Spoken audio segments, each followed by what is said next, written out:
We'll be discussing questions based on waves. तो हम wave motion को स्टडी करेंगे और न्यूमेरिकल्स डिस्कस करेंगे वेव मोशन के, और न्यूमेरिकल्स के थ्रू हमारे ये फॉर्मूले भी एक बार रिवाइज हो जाएंगे। तो सबसे पहले देखो, आपको क्वेश्चन में दिया हुआ है कि एक ट्रांसवर्स वेव है, और वो जो ट्रांसवर्स वेव है उसकी इक्वेशन ये दी हुई है, y is equal to sine of omega t minus k x. अब क्वेश्चन कह रहा है कि for what value of wavelength is wave velocity equal to maximum particle velocity. So देखो यहाँ पर अगर मैं एक वेव इक्वेशन को देखूँ तो ये हमारी एक वेव इक्वेशन होती है। यहाँ पर अगर मैं ये आर लिख दूँ तो ये हमारी एक वेव इक्वेशन है, और ये जो वेव इक्वेशन है ये ऐसे होती है, omega t sign omega t plus minus k x. तो ये एक आपके पास ट्रैवलिंग वेव है। ये आपके पास जो वेव है ये एक प्लेन प्रोग्रेसिव वेव है। एक सिंगल वेव जब मीडियम में प्रोपेगेट कर रही है तो उसकी इक्वेशन है।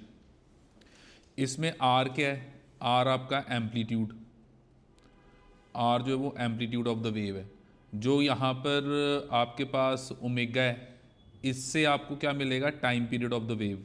तो time period of the wave जो है वो 2 पाई/ओमेगा, ये स्मॉल टी से पहले जो लिखा हुआ है वो आपका कांस्टेंट ओमेगा है, और इससे आपको टाइम पीरियड मिल जाएगा। एंड ये जो आपको यहाँ पे के नज़र आ रहा है, ये एक्स से पहले जो के नज़र आ रहा है, ये जो के है, ये के हेल्प से आप वेवलेंथ निकाल सकते हो। तो वेवलेंथ जो होगा वो 2 पाई/के। तो ये वेवलेंथ ऑफ द वेव, तो वेव की वेवलेंथ जो है वो ये के से मिलेगी। वेव का जो टाइम पीरियड है वो ये ओमेगा से मिलेगा। वेव का जो एम्पलीट्यूड है वो ये आर है। एंड अगर मैं यहाँ पे जो गिवन वेव वेलोसिटी है वो निकालना चाहता हूँ, तो वेव की जो वेलोसिटी होगी वो हमारे पास ओमेगा/के। तो जब हम वेव की वेलोसिटी कैलकुलेट करेंगे तो ये जो आपको ओमेगा और जो के आपको नज़र आ रहा है, इन दोनों को डिवाइड कर दो ओमेगा/के, तो आपको वेलोसिटी ऑफ वेव मिल जाएगी। और यहाँ पर अगर आप ये प्लस एंड माइनस देखो, तो ये जो प्लस आप देख रहे हो और माइनस आप देख रहे हो ये के एक्स से पहले, तो ये प्लस और माइनस आपको क्या बता रहे हैं? ये जो प्लस है, ये प्लस का मतलब है कि आपकी जो वेव है इज़ प्रोपेगेटिंग। प्रोपेगेटिंग का मतलब होता है ट्रैवल करना। तो wave is propagating along negative axis. अब ये के एक्स लिखा हुआ है तो वेव एक्स एक्सिस में ट्रेवल कर रही है। अगर यहाँ पे के वाई लिखा होता तो वेव वाई एक्सिस में ट्रेवल कर रही है। अगर के जेड लिखा होता तो वेव जेड एक्सिस में ट्रेवल कर रही है। अब के एक्स लिखा है तो वेव एक्स एक्सिस में ट्रेवल कर रही है, but it is travelling along negative x axis. और अगर ये माइनस होगा तो इसका मतलब कि wave is propagating along positive x axis. तो आपने बस ये ध्यान रखना है कि यहाँ पे जो के साथ एक्स लिखा है, वाई लिखा है, जेड लिखा है, तो जो भी लिखा है के साथ उस पर्टिकुलर एक्सिस के लॉन्ग आपकी वेव ट्रेवल कर रही है। प्लस का मतलब है कि वो नेगेटिव एक्सिस में ट्रेवल कर रही है, माइनस का मतलब वो पॉजिटिव एक्सिस में ट्रेवल कर रही है। अब यहाँ पर अगर मैं गिवन वेव की बात करूँ तो वेव कब प्रोपेगेट करती है? जब मीडियम के बहुत सारे पार्टिकल्स ऑसिलेट कर रहे होते हैं। तो अगर मैं एक पार्टिकल की बात करूं तो वो जो पार्टिकल है वो ऑसिलेट कर रहा है, और जब वो ऑसिलेट कर रहा है तो उस ऑसिलेटिंग पार्टिकल की जो मैक्सिमम वेलोसिटी होगी वो आप कहाँ पे नोटिस करोगे? मीन पोजीशन पे। तो यहाँ पे देखो, जो वेव है उसकी जो वेलोसिटी है वो कांस्टेंट है, वेव की वेलोसिटी कांस्टेंट है, पर जो पार्टिकल है उसकी जो वेलोसिटी है ये क्या करती है? चेंज करती है, और मीन पोजीशन पे मैक्सिमम होती है, एंड एट एक्सट्रीम पोजीशन आपकी जो पार्टिकल की वेलोसिटी है वो ज़ीरो होती है। तो जब हम पार्टिकल की बात कर रहे हैं तो ये ध्यान रखना है कि पार्टिकल के केस में ये पार्टिकल वो है जिसके कारण वेव ट्रेवल कर रही है। वेव एक डिस्टर्बेंस है जिसने आगे जाना है, और वो डिस्टर्बेंस जब आगे जा रही है तो वो पार्टिकल्स हैं जो अपने मीन पोजीशन के अबाउट ऑसिलेट करके उस डिस्टर्बेंस को आगे जाने में हेल्प कर रहे हैं। तो पार्टिकल्स खुद तो आगे नहीं जाते, पर डिस्टर्बेंस को आगे जाने में जब वो हेल्प करते हैं तो वो खुद वहाँ पे क्या कर रहे होते हैं, ऑसिलेट कर रहे होते हैं। और ये आपकी जो वेव है ये एक मैकेनिकल वेव है जिसको मीडियम चाहिए प्रोपिगेट करने के लिए। और यहाँ पे मैं क्या नोटिस कर रहा हूँ, यहाँ पे मैं ये नोटिस कर रहा हूँ कि मेरे पास ये जो गिवन पार्टिकल की वेलोसिटी है ये जब मैक्सिमम होगी तो मीन पोजीशन पे वो आर ओमेगा के इक्वल होगी, क्योंकि हमने ऑसिलेशन में पढ़ा हुआ है कि जब आप मीन पोजीशन पे होते हो तो आपकी जो मैक्सिमम वेलोसिटी होती है that is r into omega. So अब ये तो हो गया सारा इन्फॉर्मेशन कि एक वेव जब ट्रैवल करती है तो उसकी इक्वेशन क्या होती है। अब ये जो मैं क्वेश्चन सॉल्व कर रहा हूँ इसमें मेरे को क्या दिया हुआ है, क्वेश्चन में मेरे को दिया हुआ है कि मेरे पास ये एक गिवन इक्वेशन है और इस वेव इक्वेशन को देख के मैंने क्या करना है, मैंने वेव की वेवलेंथ निकालनी है। और वेवलेंथ कब निकालनी है, जब वेव वेलोसिटी जो है वो मैक्सिमम पार्टिकल वेलोसिटी के इक्वल है। तो क्वेश्चन क्या कह रहा है, क्वेश्चन कह रहा है कि wave velocity is equal to maximum particle velocity. तो बस आपने अब जो अभी मैंने समझाया वो फॉर्मूले याद रखने हैं कि वेव वेलोसिटी क्या होता है। वेव वेलोसिटी होता है हमारे पास ओमेगा बाय के, ये वेव वेलोसिटी होता है ओमेगा बाय के। और पार्टिकल वेलोसिटी क्या होता है, पार्टिकल वेलोसिटी होता है आर ओमेगा, आर ओमेगा। तो अगर आप ध्यान से नोटिस करो तो ये जो आपको वेव इक्वेशन दी हुई है क्वेश्चन में, ये जो वेव इक्वेशन दी हुई है क्वेश्चन में, इस इक्वेशन से आप ये टाइम पीरियड और ये ओमेगा और ये के और ये सब निकाल सकते हो। तो यहाँ से देखो अगर मैं ऑब्ज़र्व करूँ तो मेरे पास इस गिवन केस में जो मैं नोटिस कर रहा हूँ कि ये जो ओमेगा है ये कैंसिल हो गया एंड जो के है वो हमारे पास क्या होता है, के की वैल्यू जो होती है वो होती है 2 पाई बाय लेमडा। ये जो के होता है वो 2 पाई बाय लेमडा होता है। तो अगर मैं के की वैल्यू यहाँ पे पुट कर दूँ 2 pi by lambda is equal to r, तो हम क्या नोटिस करेंगे जो वेवलेंथ है वो 2 पाई आर होगी। तो क्वेश्चन था कि फाइंड द वेवलेंथ, आपको क्वेश्चन था कि वेवलेंथ निकालो। तो वेवलेंथ की वैल्यू कितनी आ गई, 2 पाई आर। अच्छा मेरे को इक्वेशन जो पेपर में दी हुई है वो दी हुई है y is equal to sine omega t minus k x. तो ध्यान से देखो ये साइन से पहले कुछ नहीं लिखा हुआ तो ये 1 है, और अगर साइन से पहले कुछ नहीं लिखा हुआ 1 है तो आपका जो एम्पलीट्यूड है वो यहाँ पे क्या हो गया, 1 हो गया। तो अगर आपका एम्पलीट्यूड यहाँ पे 1 हो गया तो इस क्वेश्चन में जो वेवलेंथ बनेगी उसकी वैल्यू बनेगी 2 पाई। तो ये हमें जनरली क्वेश्चंस एमसीक्यू के फॉर्म में आएंगे। तो आपके पास देखो मैंने तो पहले पूरा समझाया है कि वेव इक्वेशन कैसे बनती है, उसमें क्या होता है। अदरवाइज क्वेश्चन तो इतने में ही सॉल्व हो गया, ये बस इतने में सॉल्व हो गया। क्वेश्चन था कि आपने वेवलेंथ निकालनी है, कब निकालनी है, जब आपको ये कंडीशन दी हुई है कि wave velocity is equal to particle velocity. तो आपको वेव वेलोसिटी निकालनी आनी चाहिए, ये वेव वेलोसिटी आनी चाहिए। और पार्टिकल वेलोसिटी में याद रखना है कि पार्टिकल जो है वो ऑसिलेट कर रहा है, उसकी वेलोसिटी हर वक्त बदल रही है।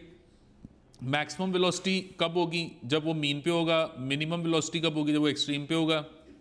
एक्सट्रीम पे उसकी वेलोसिटी 0 होगी एंड मीन पे उसकी वेलोसिटी जो मैक्सिमम होगी वो कितनी होगी, आर ओमेगा। तो ये हमारा गिवन मेथड है क्वेश्चन सॉल्व करने का। सो देखो क्लियर है ये। अब ये देखो दूसरा क्वेश्चन आ गया। दूसरे क्वेश्चन में हमें ये वेव इक्वेशन दी हुई है और ये जो हमें वेव इक्वेशन दी हुई है इस इक्वेशन में हमें दिया हुआ है कि हमारा जो y है वो है 0.08 sine 2 pi by lambda 150 t minus x।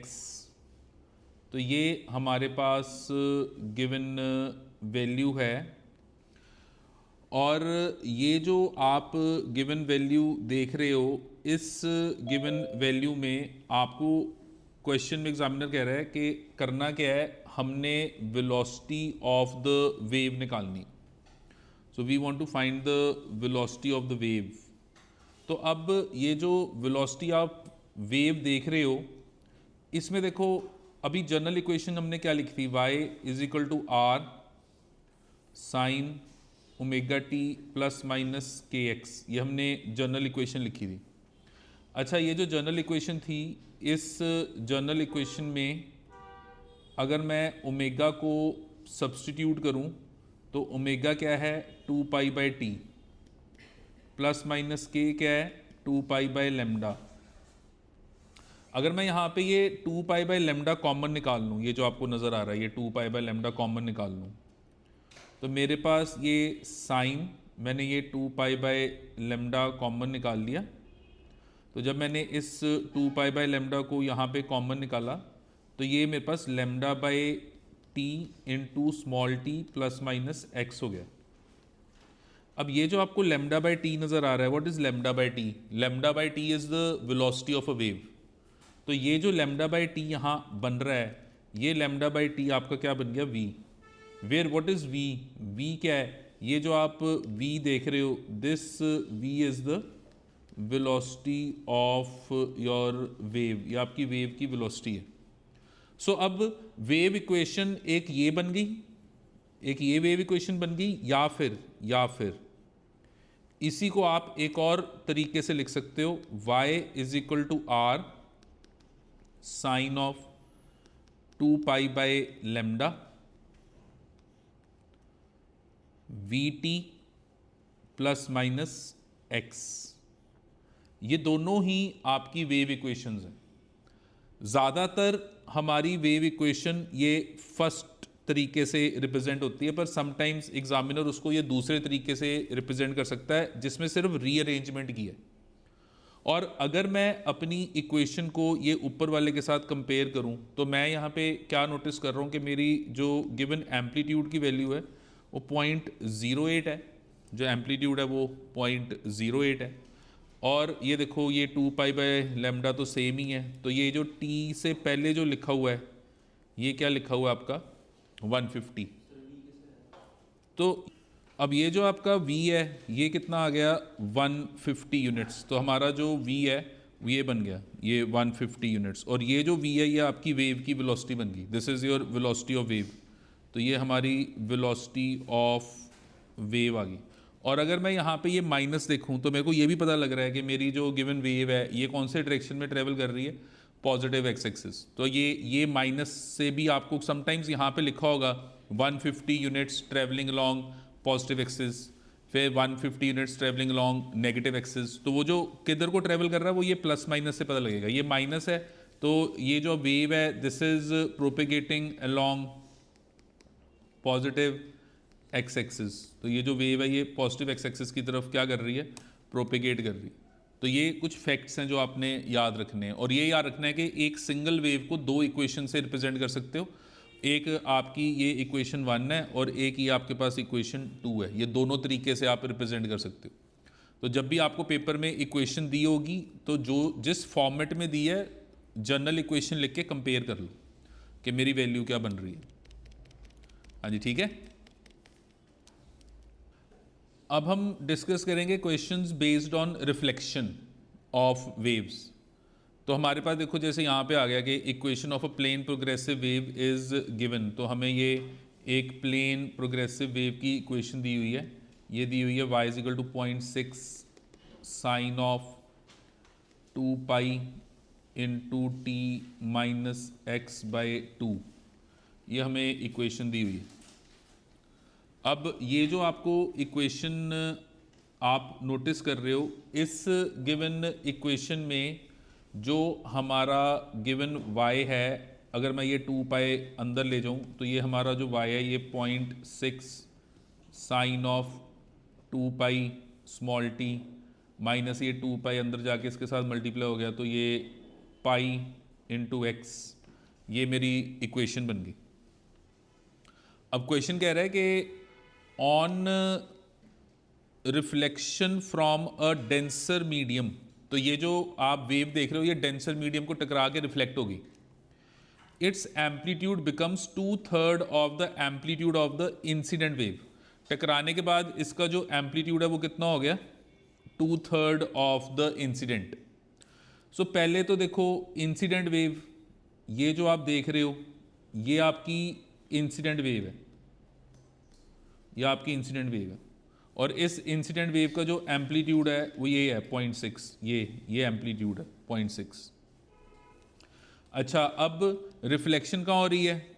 Denser medium में। तो हमने क्या कहा था कि अगर रिफ्लेक्शन डेंसर मीडियम में होगी तो क्या होगा? फेज रिवर्सल होगा, और अगर रिफ्लेक्शन रेयर मीडियम में होगी तो फेज चेंज नहीं होगा। तो हमने ये चीज़ ऑब्जर्व की थी क्या, दैट इफ योर रिफ्लेक्शन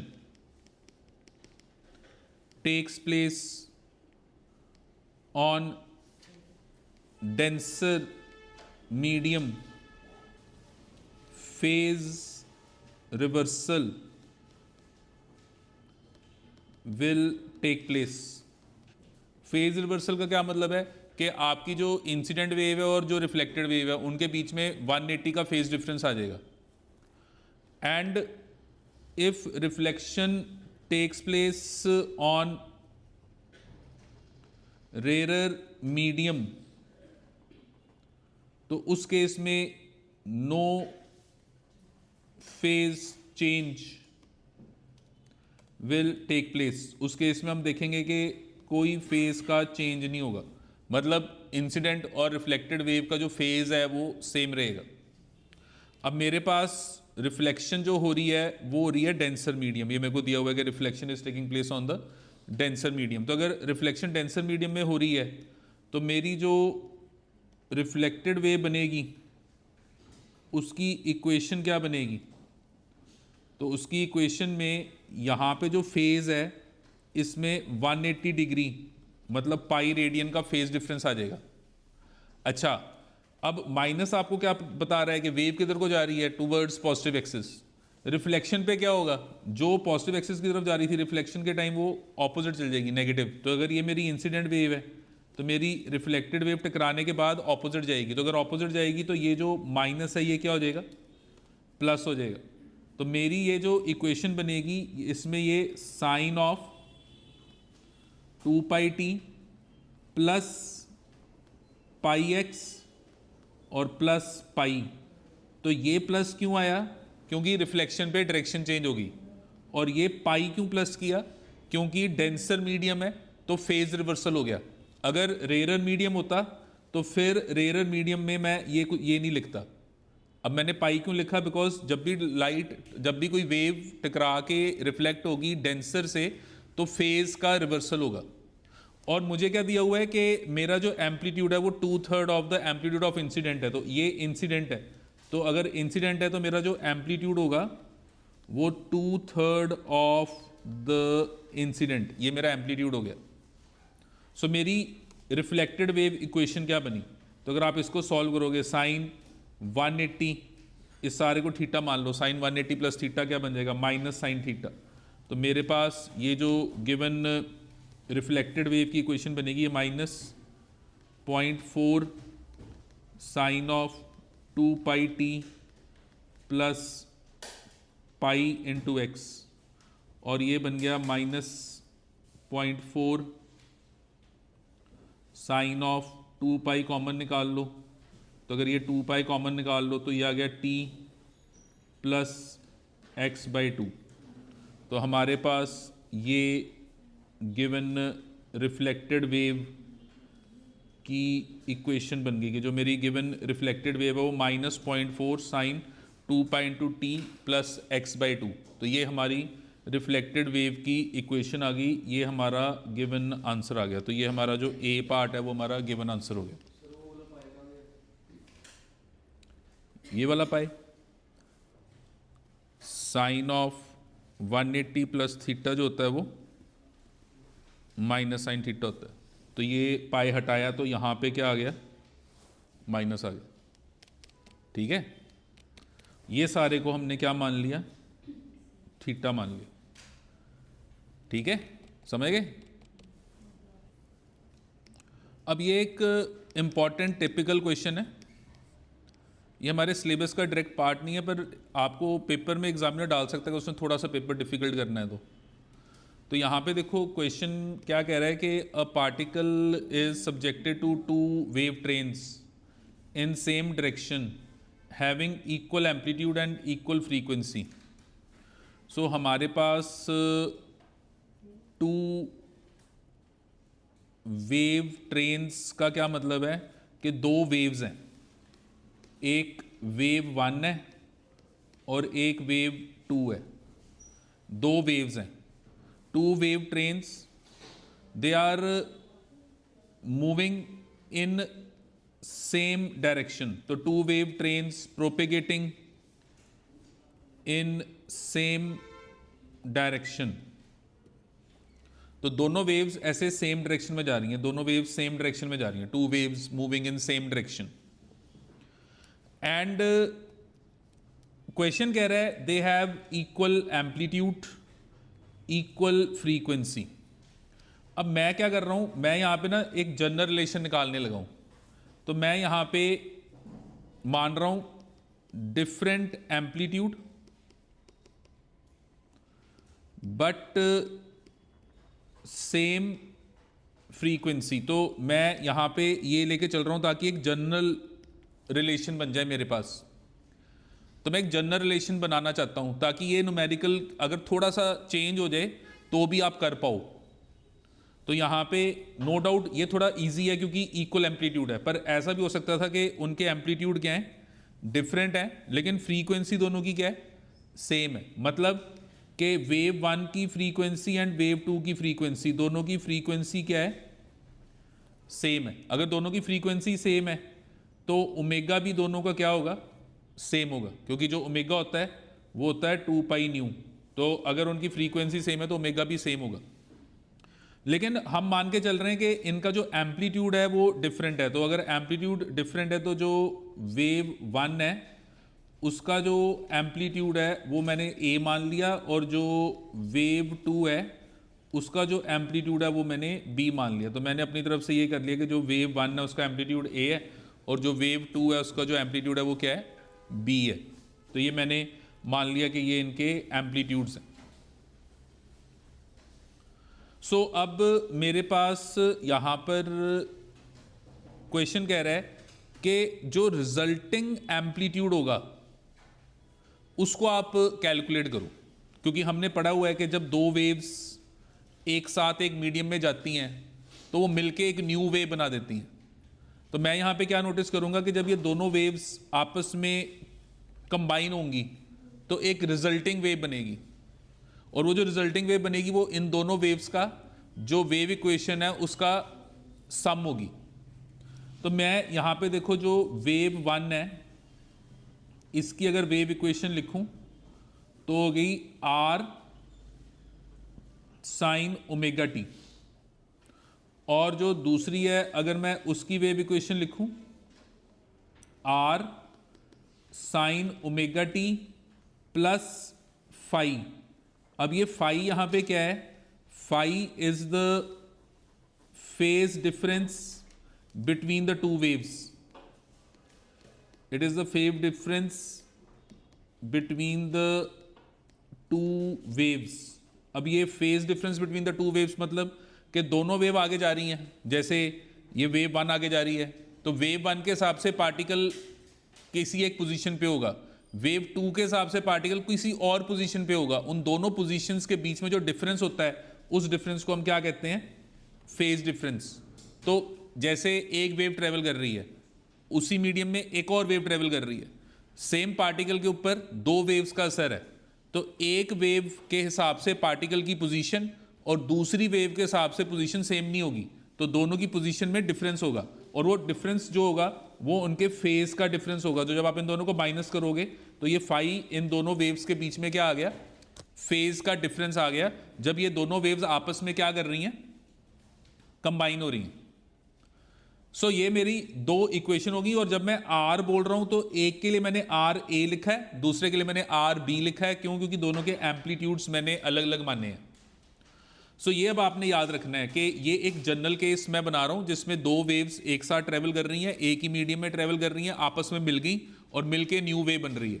पर ये दो वेव्स जो आपस में मिल रही हैं इनकी फ्रीक्वेंसी सेम है पर एम्पलीट्यूड्स डिफरेंट है।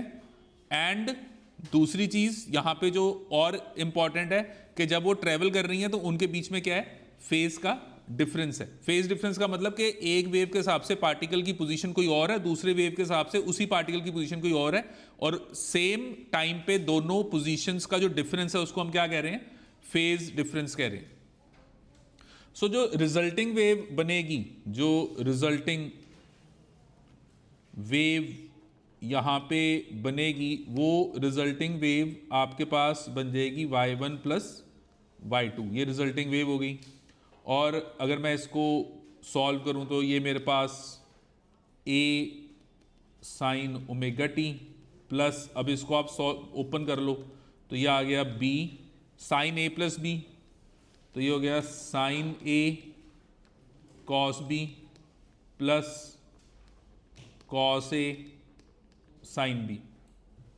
सो मेरे पास जो रिजल्टिंग वेव इक्वेशन बनी, इसमें साइन ओमेगा टी कॉमन निकाल लूँ तो आ गया a plus b cos phi. अगर मैं यहाँ पे ये साइन ओमेगा टी कॉमन निकाल लूँ तो a plus b cos phi plus cos omega t b sine phi. अब अगर आप ये गिवन इक्वेशन देखो, अगर आप इस गिवन इक्वेशन को जरा ध्यान से देखो, तो ये एक बिग साइज इक्वेशन है जिसको मैं अब सिंगल साइन फंक्शन में कन्वर्ट करना चाहता हूं, क्योंकि आपको पता है कि SHM जो होता है वो एक सिंगल साइन या सिंगल कोसाइन फंक्शन होता है, और वो सिंगल साइन से पहले जो लिखा होता है वो उस वेव का या ऑसिलेशन का एम्पलीट्यूड होता है। तो मैं अब इसको सिंगल फंक्शन में कन्वर्ट करना चाहता हूँ। अब जो भी मैं कर रहा हूँ वो सिंगल फंक्शन में कन्वर्ट करने के लिए कर रहा हूँ।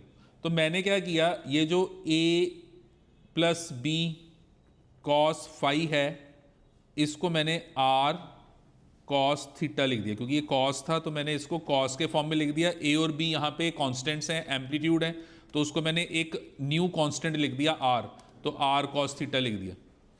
और ये जो मेरे पास b साइन फाई है, इस b साइन फाई को मैंने लिख दिया r साइन थीटा, तो मैंने ये b साइन फाई को r साइन थीटा लिख दिया। तो अब अगर मैं यहाँ पे देखो ये जो गिवन वैल्यूज़ हैं यहाँ पे पुट कर दूँ तो मेरे पास ये y क्या बन गया, यहाँ पे आ गया r कॉस थीटा, यहाँ पे आ गया r साइन थीटा, तो r कॉमन निकल जाएगा। और अगर r कॉमन निकल गया, अंदर क्या रह गया, sine omega t cos theta cos omega t sine theta. अब आप देखो ये साइन, ये देखो ये sine a cos b cos a sine b, तो ये जो आपके पास वैल्यू बनेगी, ये वैल्यू आपके पास बन जाएगी sine of a plus B.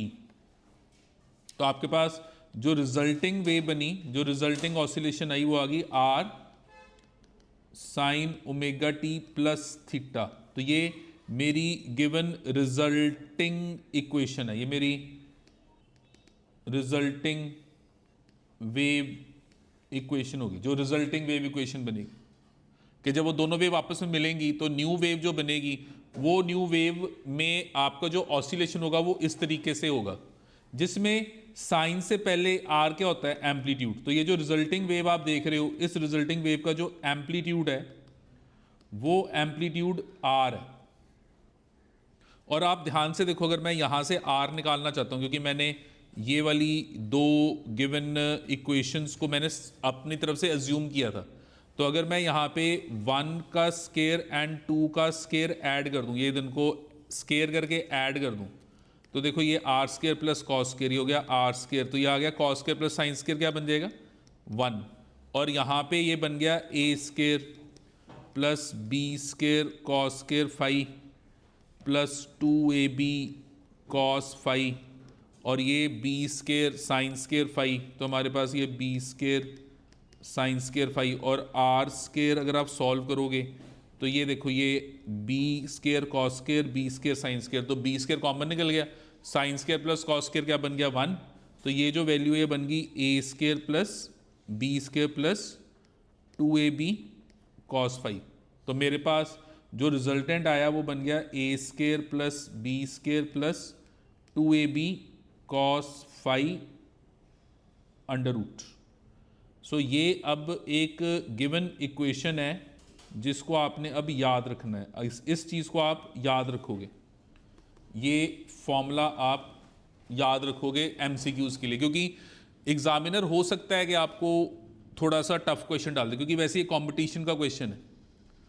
लेकिन जैसे अब पीछे आपके यूनिट टेस्ट आए हैं तो एग्जामिनर ने ये नहीं देखा कि ये कंपटीशन का क्वेश्चन है या ये रेगुलर का, उसने बस उठा के जो जेई मेंस में या एडवांस में क्वेश्चन आए वो आपको डाल दिए।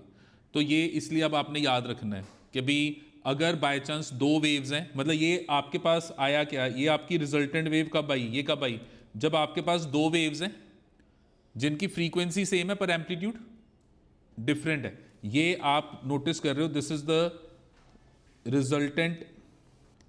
Resultant wave equation of two waves of same frequency but different amplitude having a phase difference of phi traveling in same direction, super impose. तो जब दो वेव्स आपस में मिल जाएंगी और रिजल्टिंग वेव बनाएंगी, और वो कौन सी दो वेव्स जो मिलेंगी, जो सेम डायरेक्शन में जा रही हैं, जिनका फ्रीक्वेंसी सेम है पर एम्पलीट्यूड डिफरेंट है, और उनके बीच में फेज का डिफरेंस है, तो फिर आपकी जो गिवन इक्वेशन है वो ये वाली बनेगी। और इस में जो एम्पलीट्यूड आएगा रिजल्टिंग वेव का, ये जो आर है, ये आर क्या है, ये रिजल्टिंग वेव का एम्पलीट्यूड है, वो क्या आएगा, a square plus b square plus 2ab cos phi, where a और बी क्या है, सिंगल वेव्स के एम्पलीट्यूड, फाई क्या है, आपके वो दोनों वेव्स जो ट्रेवल कर रही हैं उनके बीच में फेज का डिफरेंस। अब जैसे मेरा जो क्वेश्चन मेरे को दिया हुआ है उसमें मेरे को दिया हुआ है कि दोनों वेव्स का जो एम्पलीट्यूड है वो क्या है, इक्वल है। मेरे को दिया हुआ है कि A is equal to b, मेरे को ये दिया हुआ है कि दोनों का एम्पलीट्यूड क्या है, इक्वल है। अच्छा, फिर वो कह रहा है कि जो रिजल्टेंट आया उसका एम्पलीट्यूड जो है वो भी equal to the amplitude of individual waves है। मतलब जो रिजल्टेंट एम्पलीट्यूड आ रहा है, जो रिजल्टेंट एम्पलीट्यूड आ रहा है वो भी A और B के क्या आ रहा है, इक्वल आ रहा है। क्वेश्चन कह रहा है कि एक ऐसी स्पेशल केस बन रहा है जिसमें दो वेव्स हैं जो सेम डायरेक्शन में ट्रेवल कर रही हैं और दोनों का फ्रीक्वेंसी सेम है, दोनों का एम्पलीट्यूड सेम है, आपस में मिल गई। मिलने के बाद जो न्यू वेव बनी उसका एम्पलीट्यूड भी वो इंडिविजुअल वाली के ही इक्वल है। तो फिर वो कह रहा है बताओ कि उन दो वेव्स में फेज डिफरेंस कितना है। क्वेश्चन कह रहा है बताओ कि वो जो दो वेव्स आपस में मिली उनके बीच में फेज डिफरेंस कितना है, ये निकालो। तो मैं यहां पे क्या नोटिस कर रहा हूं, मेरे गिवन क्वेश्चन में जो मैं सॉल्व कर रहा हूं उस गिवन क्वेश्चन में मेरे को दिया हुआ है कि a is equal to b is equal to r. तो मेरे को दिया हुआ है कि a is equal to b is equal to r, तो मैंने कह दिया कि a is equal to b is equal to r is equal to x. मैंने इसको कहा कि चलो a b r सबको x कह देते हैं। तो अगर a b r सबको x कह देते हैं और यहां पे सब्स्टिट्यूट करते हैं तो हमारे पास आ गया x is equal to x square plus 2x square cos phi under root हटाया तो ये भी क्या आ गया, एक्स स्क्वायर। तो ये एक्स स्क्वायर कैंसिल हो गया और मेरे पास कॉस फाई जो है वो आ गया -1/2। इसका मतलब जो मेरा फाई है वो कितना आ गया, 120 डिग्री, या इसको मैं क्या कहूँगा 2π/3 रेडियन। और हमने कहा था व्हाट इज दिस फाई, हमने कहा था this is the phase difference between the two waves. और क्वेश्चन यही कह रहा है कि find the phase difference between the two waves. तो मैं क्या नोटिस कर रहा हूं, मैं नोटिस कर रहा हूं कि जो मेरा phase difference between the two waves है, phase difference between two waves जो है वो ये आंसर आ गया। तो ये हमारा रिक्वायर्ड आंसर आ गया। सो अगेन क्वेश्चन टिपिकल है, वैसे तो है ही कंपटीशन का क्वेश्चन है, लेकिन अगेन वो पेपर में जैसे आपको क्वेश्चंस आ रहे हैं हम रिस्क नहीं ले सकते, इसलिए हम इसको डिस्कस कर रहे हैं कि ये हमारा गिवन दो वेव्स आपस में मिल गई जिनका एम्पलीट्यूड सेम है, फ्रीक्वेंसी सेम है और रिजल्टेंट का भी एम्पलीट्यूड इन्हीं के इक्वल आ रहा है, तो फिर वो दो वेव्स के बीच में फेज डिफरेंस क्या होगा, ठीक है। और इसमें ये जनरल, ये जो आपने निकाला ये जनरल इक्वेशन है जिसमें दोनों वेव्स की फ्रीक्वेंसी तो सेम है पर एम्पलीट्यूड क्या है, डिफरेंट है, और फेज डिफरेंस कितना है, फाई। तो ये जनरल इक्वेशन जरूर याद रखना। हाँ जी, क्लियर है। Now question is that a stretch string is vibrating according to equation y is equal to 5 sine of pi x by 2 cos of 4 pi into t. तो हमारे पास ये इक्वेशन है, और ये इक्वेशन है कि एक स्ट्रिंग है और उस स्ट्रिंग को आपने जब स्ट्रेच किया तो उसकी ये वेव इक्वेशन आप देख रहे हो। This is the wave equation of a stretched string. And यहाँ पे आपको पता है कि जब आप एक स्ट्रेच्ड स्ट्रिंग लेते हो और इस स्ट्रेच्ड स्ट्रिंग में जब आप वाइब्रेशंस को प्रोपेगेट कराते हो तो यहाँ पे इंसिडेंट और रिफ्लेक्टेड वेव आपस में मिल जाती हैं, और मिलने पे स्टैंडिंग वेव बनती है। और ये जो आप देख रहे हो this is the equation of the standing wave. ये इक्वेशन ऑफ स्टैंडिंग वेव है। वाई? बिकॉज ये स्ट्रिंग के अंदर की इक्वेशन है। एक स्ट्रेच्ड स्ट्रिंग का क्या मतलब है कि आपने स्ट्रिंग को खींचा, तो जब आपने स्ट्रिंग को खींचा तो ये उसके दो पॉइंट्स पे आपने जब खींचोगे तो ये दो पॉइंट्स आपके नोड्स बन जाएंगे,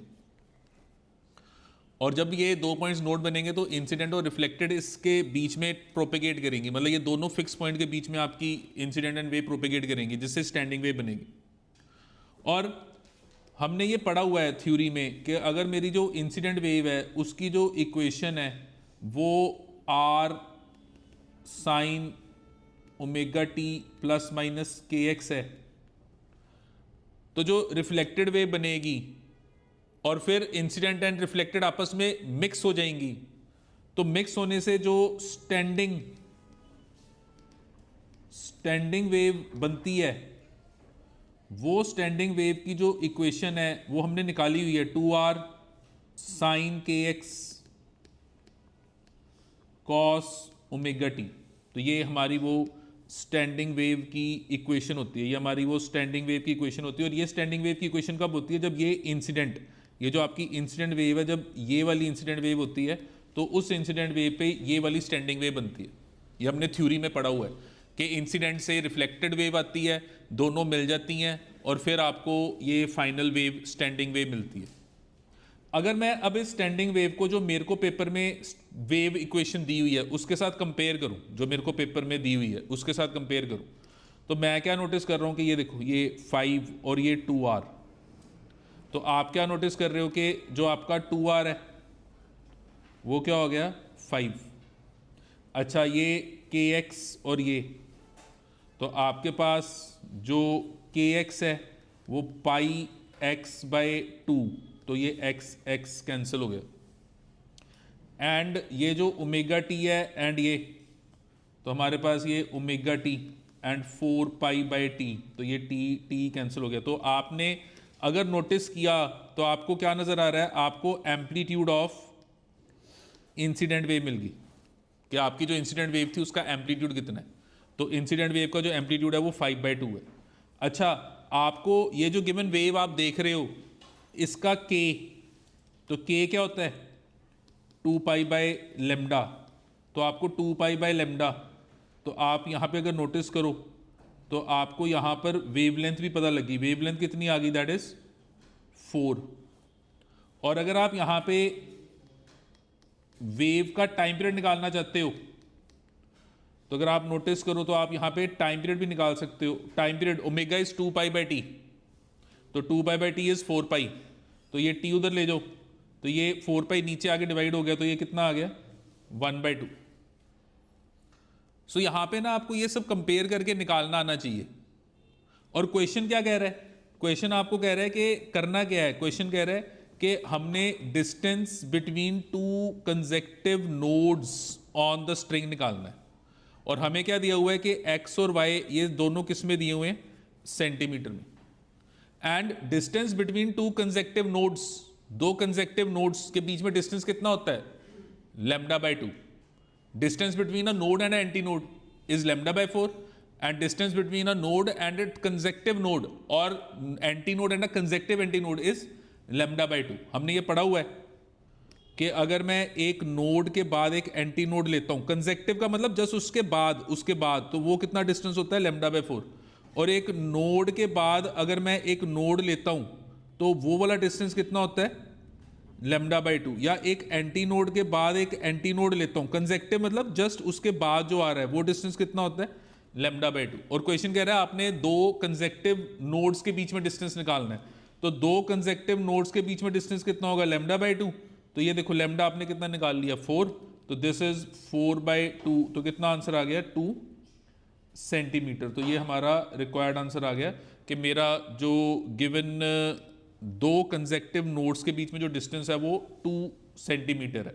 बेसिकली मैंने क्या निकाला है? लैम्डा बाय 2 निकाला है। और लैम्डा बाय 2 निकालने के लिए पहले मेरे को लैम्डा निकालना था, और लैम्डा निकालने के लिए मैंने क्या किया है? मैंने ये जो मेरी गिवन जनरल इक्वेशन है इसको इस इक्वेशन के साथ कंपेयर किया है। और जनरल इक्वेशन में ये जो साइन के एक्स होता है, ये वाला साइन के एक्स, तो के की वैल्यू निकाल ली और के से आपको क्या मिल गया? आपको लैम्डा मिल गया। हाँ जी, क्लियर है ये? ठीक है। सो अब देखो ऐसे एमसीक्यूज में इस टाइप के बहुत क्वेश्चंस आते हैं। जैसे ये हमारे पास एक क्वेश्चन है, ऐसे सिंपल से क्वेश्चन भी आते हैं। जैसे क्वेश्चन हो गया कि a standing wave having 3 nodes and 2 anti nodes. तो 3 नोड्स कह रहे 3 नोड्स एंड 2 एंटी नोड्स। हमें पता है कि देखो सिंपल सी बात है, पहले नोड आता है, फिर उसके बाद एंटी नोड आता है, फिर उसके बाद नोड आता है, फिर उसके बाद एंटी नोड आता है, फिर उसके बाद नोड आता है। ये इस तरीके से हमारी वेव ट्रेवल करती होती है जो स्टैंडिंग वेव होती है। क्वेश्चन कह रहा है कि मेरे को यहाँ पे 3 नोड्स एंड 2 एंटी नोड्स के बीच में डिस्टेंस दिया हुआ है। वो कह रहा है कि 3 nodes and 2 antinodes are formed between 2 atoms having a distance of 1.21 angstrom. तो ये वाला जो टोटल डिस्टेंस आपको दिया हुआ है, ये कितना दिया हुआ है? 1.21 आर्मस्ट्रॉन्ग। ये आपको डिस्टेंस दिया हुआ है। क्वेश्चन कह रहा है कि हमने करना क्या है? हमने निकालना है wavelength of the standing wave. हमने स्टैंडिंग वेव की वेवलेंथ निकालनी। हाँ जी, अब कैसे निकालेंगे? हमने क्या पढ़ा था कि distance between 2 consecutive nodes is lambda by 2। Distance between 2 consecutive nodes is lambda by 2। तो अगर मैं ये टोटल डिस्टेंस ऐड कर दूं, ये टोटल डिस्टेंस ऐड कर दूं तो क्या आ गया? लैम्डा। और मुझे वो लैम्डा दिया हुआ है। हाँ जी, देखो समझ में आया क्या किया मैंने? तो मेरे को ये टोटल डिस्टेंस दिया हुआ है, और मैंने अगर नोटिस करूं तो ये दो नोड के बीच में डिस्टेंस, कंसेक्टिव नोड के बीच में डिस्टेंस लैम्डा बाय 2, ये वाले भी दो कंसेक्टिव नोड के बीच में डिस्टेंस लैम्डा बाय 2। तो टोटल डिस्टेंस कितना हो गया? Lambda by 2 plus lambda by 2। तो दोनों ऐड किए तो क्या बन गया? लैम्डा। और मेरे को वो डिस्टेंस दिया हुआ है कि टोटल डिस्टेंस 1.21 बन रहा है। तो हमारा जो लैम्डा आया वो कितना आ गया? 1.21 आर्मस्ट्रॉन्ग। तो ये हमारी गिवन वैल्यू आ गई। 1.21 Armstrong is your required answer. तो ये आपका गिवन आंसर आ गया। हाँ जी, देखो क्लियर है ये कैसे किया? समझ गए? अब देखो क्वेश्चन है that following 2 wave trains are approaching each other. 2 wave trains एक दूसरे की तरफ आ रही हैं। एक मेरे को ये वेव 1 दी हुई है और ये वेव 2 दी हुई है। अच्छा, ये अगर आप वेव को देखो तो ये आ गया y is equal to r sine omega t. तो y इज इक्वल टू, अगर मैं ये देखूं y is equal to r sine omega t, तो ये जो स्मॉल t से पहले ये मेरा ओमेगा दिया हुआ है। तो ये जो पहली वेव मैं देख रहा हूं, जो वेव 1 है, ये जो वेव 1 है, इस वेव 1 को अगर मैं नोटिस करूं तो इसका जो ओमेगा है वो है 2000 पाई। अगेन ये साइन स्मॉल टी से पहले ये ओमेगा होता है। तो मेरे पास जो गिवन वेव 2 है, अगर मैं ये दूसरी वेव को देखूं, ये वेव 2 है, तो अगर मैं इसका ओमेगा देखूं तो इसका जो ओमेगा है वो 2008, ये 2008 पाई। अच्छा, आप दोनों के ओमेगा मेरे को यहाँ पे दिए हुए हैं और क्वेश्चन कह रहा है क्या निकालना है, वो कह रहा है the number of beats heard per second. हाँ जी, बीट्स कब बनती हैं? जब दो वेव्स जिनकी फ्रीक्वेंसी में स्लाइट डिफरेंस हो वो आपस में एक दूसरे के साथ सुपर पोजिशनिंग करें। तो जब आप बीट्स की बात करते हो तो बीट्स में आपके पास दो वेव्स होती हैं, एक वेव 1 होती है, एक वेव 2 होती है, दोनों की फ्रीक्वेंसी में फ़र्क होता है और जो बीट बनती है वो बीट बनती है इन दोनों के आपस में मिलने से। और जब ये आपस में मिलते हैं तो जो बीट फ्रीक्वेंसी होती है वो इन दोनों की फ्रीक्वेंसी का डिफरेंस होती है डिपेंडिंग ऑन बड़ा कौन है, और वो जो डिफरेंस आएगा वो बीट फ्रीक्वेंसी होती है। Number of beats formed in 1 second को हम क्या कहते हैं? Beat frequency. बीट फ्रीक्वेंसी मतलब number of beats formed in 1 second. तो अगर मैं यहाँ पे नोटिस करूँ, हमें पता है कि ओमेगा जो होता है वो क्या होता है? 2 पाई न्यू। तो न्यू क्या बनेगा? ओमेगा बाय 2 पाई। तो ये देखो, यहाँ से मैं न्यू 1 इसको 2 पाई से डिवाइड कर दो, तो अगर आप इसको 2 पाई से डिवाइड करो तो ये क्या बन गया? 1000। ऐसे ही इसको भी 2 पाई से डिवाइड कर दो, इसको भी 2 पाई से डिवाइड कर दो, तो ये क्या आ गया? 1004। ये दोनों की फ्रीक्वेंसी आ गई। तो अगर मैं बीट फ्रीक्वेंसी निकालना चाहता हूँ तो बीट फ्रीक्वेंसी क्या आएगी? दोनों की फ्रीक्वेंसी का डिफरेंस। तो वो कितना बन गया? 4 हर्ट्स। 4 हर्ट्स का मतलब 4 beats are produced in 1 second. 4 hertz का मतलब 4 beats are produced in 1 second. तो हमारे पास how many beats are produced in 1 second per second? तो कितना? 4। अच्छा, यहां पे कराया था how many beats are produced in 5 seconds, ऐसे आया था 5 सेकेंड्स। तो ये क्या है? This is beat produced in 1 second. तो 5 सेकेंड में आप इसको 5 से क्या करोगे? मल्टीप्लाई। तो इस चीज का ध्यान रखना है कि जब भी क्वेश्चन सॉल्व करने तो बीट फ्रीक्वेंसी का मतलब number of beats formed in 1 second. तो वो मैंने निकाल लिया कि how many beats are formed in 1 second. हाँ जी, क्लियर है ये? ठीक है। Now this is a very very important question. ये जो हम डिस्कस करने लगे हैं ये बहुत इंपॉर्टेंट क्वेश्चन है, इसके आने के चांसेस बहुत ज़्यादा हैं। क्वेश्चन है that a set of 25 tuning forks is arranged in order of decreasing frequency. तो हमारे पास 25 ट्यूनिंग फॉक्स हैं जिनको हम डिक्रीजिंग फ्रीक्वेंसी मतलब सबसे ज़्यादा फ्रीक्वेंसी फिर कम फिर कम फिर कम फिर कम फिर कम ऐसे अरेंज कर रहे हैं। Each fork gives 3 beats with succeeding 1। तो जब आप इसको अरेंज कर रहे हो तो हर फॉक के बीच में जो गिवन बीट्स बन रही हैं वो 3 बीट्स बन रही हैं। अच्छा, बीट्स का मतलब क्या है? दो गिवन वेव्स की फ्रीक्वेंसी का डिफरेंस। तो यहाँ पे क्या है कि जब आप इनको अरेंज कर रहे हो तो अरेंजमेंट के टाइम पे जो आपके पास गिवन डिफरेंस आ रहा है कंसेक्टिव फ्रीक्वेंसीज का वो कितना आ रहा है? 3। अब क्वेश्चन कह रहा है that the first fork is octave of the last. तो ऑक्टेव का मतलब होता है डबल। तो ये याद रखना है कि जब भी हम फ्रीक्वेंसी के केस में ऑक्टेव वर्ड करेंगे तो ऑक्टेव का क्या मतलब है? डबल। तो आपको कह रहा है कि जो फर्स्ट फॉक है वो ऑक्टेव ऑफ द लास्ट, और टोटल कितने थे? 25 ट्यूनिंग फॉक्स हैं। तो फर्स्ट की फ्रीक्वेंसी लास्ट की फ्रीक्वेंसी का क्या है? डबल है। तो मैंने यहां पे मान लिया कि लेट जो लास्ट वाला है उसकी फ्रीक्वेंसी न्यू है, तो जो फर्स्ट वाला है उसकी फ्रीक्वेंसी क्या होगी? 2 टाइम्स ऑफ न्यू। तो मैंने ये मान लिया कि जो लास्ट वाला है उसकी फ्रीक्वेंसी न्यू है, तो फर्स्ट की क्या होगी? डबल। अच्छा, क्वेश्चन कह रहा है कि calculate the frequency of the first and the 16th fork. तो हमने पहले और 16th फॉक की फ्रीक्वेंसी को क्या करना है? कैलकुलेट करना है। अब कैसे इसको सॉल्व करेंगे? तो देखो मैं यहाँ पे क्या कर रहा हूँ, जैसे फर्स्ट फिर सेकंड फिर थर्ड फिर फोर्थ, ऐसे मैं 25 ट्यूनिंग फॉक्स को रख रहा हूँ। और जब मैं रख रहा हूँ तो जैसे जैसे मैं आगे जा रहा हूँ मेरी फ्रीक्वेंसी क्या कर रही है? डिक्रीज कर रही है, क्योंकि लिखा हुआ है कि I am arranging them in decreasing order of frequency. तो सबसे ज़्यादा फ्रीक्वेंसी 1 की है, फिर 2 फिर 3 फिर 4 फिर 5।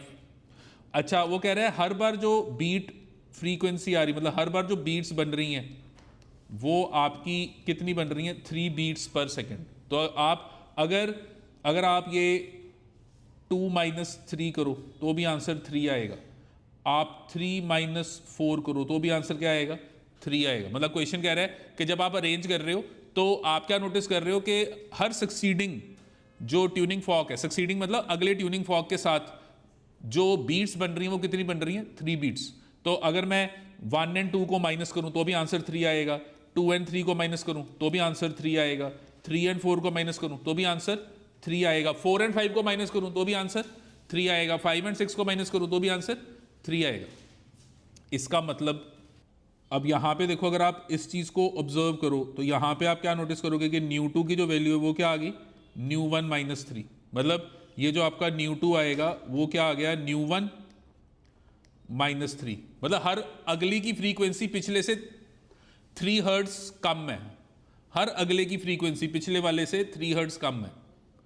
तो अगर मैं थर्ड की बात करूं तो थर्ड में क्या होगा, न्यू2 माइनस 3। अच्छा, न्यू2 माइनस 3 का मतलब ये 2 न्यू माइनस 3 में 3 माइनस और कर दो, 3 माइनस और कर दो मतलब वो डबल हो गया।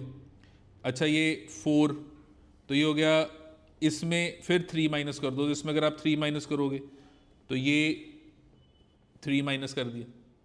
इसका मतलब अगर मैं इसको ऐसे ही चलता रहने दूं तो मेरे पास जो nth होगा वो हो गया 2 new minus 3 times of n minus 1।